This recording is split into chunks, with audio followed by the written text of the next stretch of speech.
The breaking news tonight, President Trump arguing that the appointment of a special counsel is hurting the country and claiming that it's an excuse for Democrats who lost the presidential election. Joining us now, Republican Congressman Jim Jordan. He's a member of the Judiciary Committee, the Oversight and Government Reform Committee as well. Congressman, thanks for joining us. You bet. Do you support the appointment of this special counsel, Robert Mueller? Yeah, I'll keep an open mind. Mr. Mueller's got a distinguished career serving our country, but I will tell you, the one interaction that I had with Mr. Mueller, I was deeply disappointed because early on, it's about 4 years ago, early on in the IRS investigation, it had been the #1 story. Just learned, it had been about 4 weeks into the discovery that the IRS was targeting people. I asked Mr. Mueller a series of questions in front of the Judiciary Committee. He couldn't answer any of them. Couldn't answer who the lead investigator was, who the lead attorney was, who was on the investigative team. So I was disappointed with that, but I'll keep an open mind and we'll see how this process plays out. The president told a few of us reporters today he believes the appointment of a special counsel, in this case Robert Mueller, in his words, hurts our country terribly. He tweeted calling it a witch hunt. Do you consider this investigation a witch hunt? What I want is the facts, Wolf. We all want the facts. I think the president wants the facts, so we can get out there, we can let the American people know what happened. So let's get the full context. I want to see the entire memo. I want to know who he talked to when he put that memo together.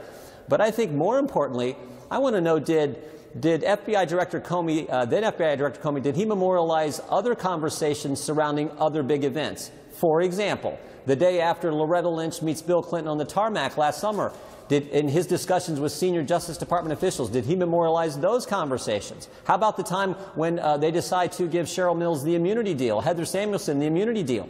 Did he memorialize conversations with senior Justice Department officials surrounding those events and those decisions? Or did he just do it surrounding events associated with President Trump? Those are important questions that provide context and show whether there was consistency how he dealt with big issues in front of the Justice Department. Those are things we want to know. We're told by his associates he used to write memoranda almost on everything. Whenever he had a conversation, he would put it down on paper. That was his style. That's what we're told.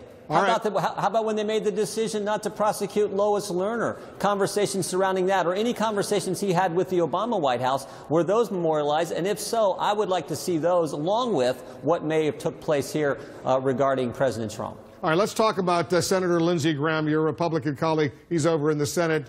He said today he believes this investigation, the overall investigation, there's a special counsel investigating, should now be considered a criminal investigation. Do you believe this is already now a criminal investigation? I believe I want the facts. I believe the American people want the facts, and I believe the American people want us also to focus on those things they elected us to do. That's what I'm focused on doing what I told them I was going to do and what they sent me here to do. So let's get the facts. I'm not here to say it's criminal or not criminal. We want the facts, we want the information, but we want it in context, and we want to know if it was consistency throughout Mr. Comey's tenure as FBI director. All of this is happening, Congressman, as President Trump is touting an agenda on taxes, infrastructure. Right. The Senate, as you know, working on the health care legislation to repeal and replace Obamacare. But you're a veteran lawmaker. Can Congress really get anything done right now amid all of this controversy?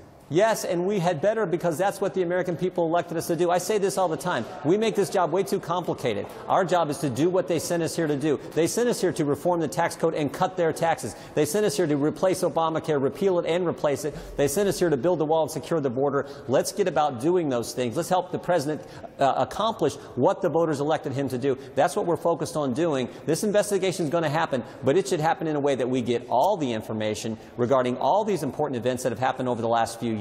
I want to see all that, because that provides context. That shows whether there was consistency. That's important for the American people to see.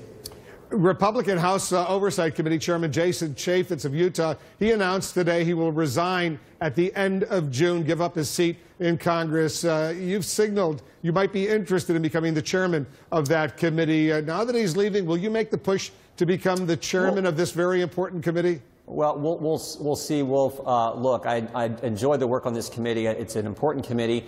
I think I would have strong support amongst my colleagues on that committee. We certainly did the last time that this was an opening here.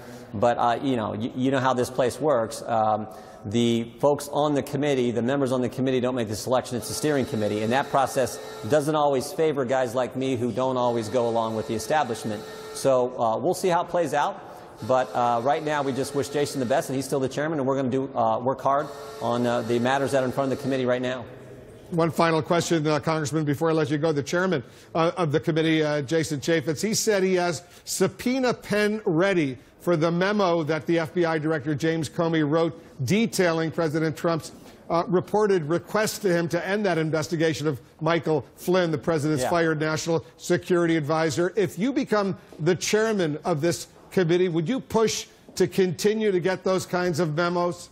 The American people want to see that. They want to see not only the memo that's been, given to us by unnamed sources, an unseen memo by unnamed sources. They want to see the memos, if there are such things, regarding some of these other events I talked about. So sure, if in fact that would play out, I would pursue getting all that information because I think the American people want to see it.